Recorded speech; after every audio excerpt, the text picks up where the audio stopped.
Gender is not something you're born with, it is something you're taught.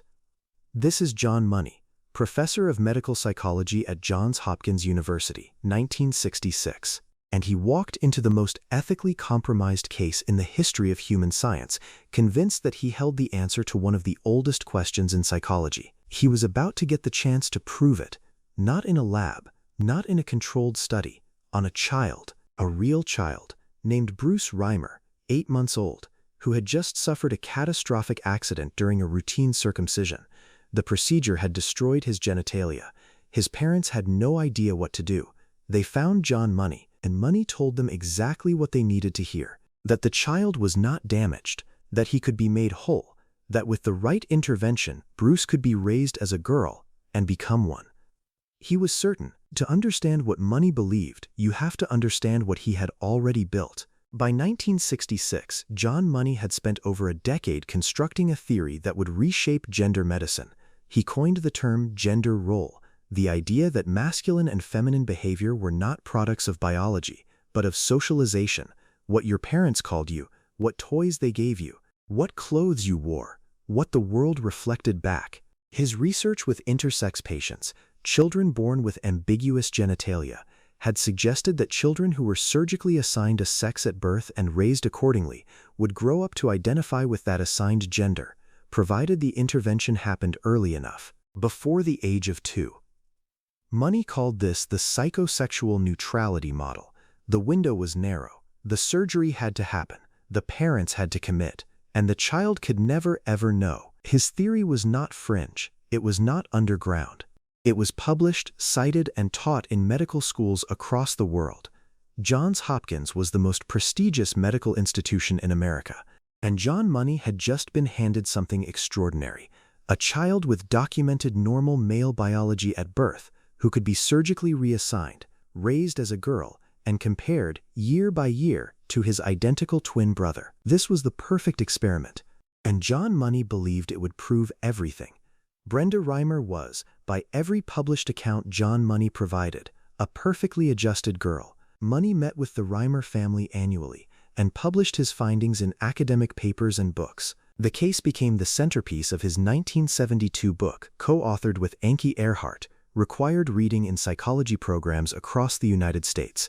It was cited by pediatricians, by surgeons, by ethics committees. It was used to justify sex reassignment in thousands of intersex infants born with ambiguous genitalia, children who could not consent, operated on because John Money's case had proved the theory worked. But here's the thing.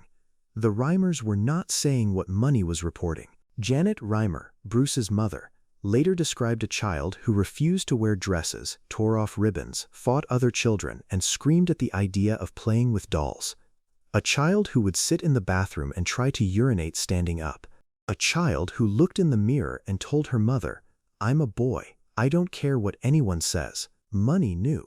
The annual sessions in Baltimore were not gentle check-ins. They were, by David's own account years later, explicit, invasive, and deeply traumatic. Money showed the twins graphic sexual imagery.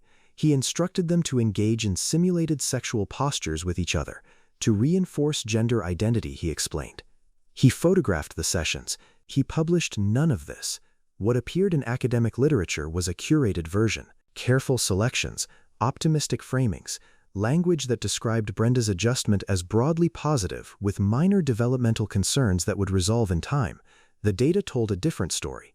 Money simply chose not to publish the data, and while the papers kept coming out and the theory kept spreading, Brenda Reimer was sitting in a school bathroom, alone, trying to understand why no part of her life felt like her own. By adolescence, the situation had become desperate. Brenda refused estrogen therapy. She walked differently, spoke differently, and acted differently from every other girl around her. Classmates didn't accept her. Teachers had been told nothing. Doctors urged the family to increase the intervention, more therapy, higher doses, possibly further surgery. Brenda refused all of it. Her parents were fracturing. Janet Reimer attempted suicide. Ron Reimer retreated into alcoholism. The twin brother, Brian, developed schizophrenia. The family was disintegrating under the weight of a secret they had been told to protect. A secret that was protecting no one. What they didn't know was that John Money had begun to lose interest in the case. By the early 1970s, the follow-up visits to Baltimore had become infrequent. Money had other work, other publications. The Reimer case had already served its purpose. The papers had been written, the theory had been validated, the field had moved on. When the family tried to reach him, they found a man who was increasingly unavailable. That's when the facade collapsed entirely. In 1980, when Brenda was 14, her father sat her down and told her the truth, not because of any official intervention, not because of a professional recommendation, because Ron Reimer could not continue to watch his child suffer without explanation. Brenda heard the full story for the first time. The accident, the surgery, the decision, the experiment. And something happened that no psychological theory had predicted. Relief. Not horror, relief. An immediate, visceral recognition that the confusion had a cause, that there was a reason nothing had ever fit, that the self she had been trying to bury for 14 years was not wrong. It had simply been suppressed. Within weeks, Brenda began living as a boy. He chose the name David. David Reimer began testosterone therapy at 15. He underwent surgical reconstruction. He married a woman named Jane in 1990. He became a stepfather to her 3 children. He gave interviews. He appeared on television. He wanted the world to know what had been done to him. John Money said nothing. In 1997, psychologist Milton Diamond and psychiatrist Keith Sigmundson published a peer-reviewed paper that did what Money had refused to do for 30 years. They followed up on the case themselves. They interviewed David directly. They published the truth. The paper appeared in the Archives of Pediatrics and Adolescent Medicine. It described the full arc of the case, the forced feminization, the psychological damage, the concealed evidence, the manipulated follow-up reports. It was devastating. The field of pediatric gender medicine entered a period of immediate reckoning. The surgeons and pediatricians who had cited Money's case in thousands of decisions had been operating on a fiction. The theory they had built their practice on had never been proven. It had been asserted, published, and repeated until it became received wisdom. Money did not respond publicly with remorse. He did not retract his papers. He gave one interview in which he called the criticism politically motivated. He died in 2006, at 84. He never acknowledged what he had done to David Reimer, not once. David Reimer died on May 4, 2004. He was 38 years old. His brother Brian had died 2 years earlier. The Reimer twins, 2 identical boys, one raised as himself and one raised as someone else, were both gone before they reached 40.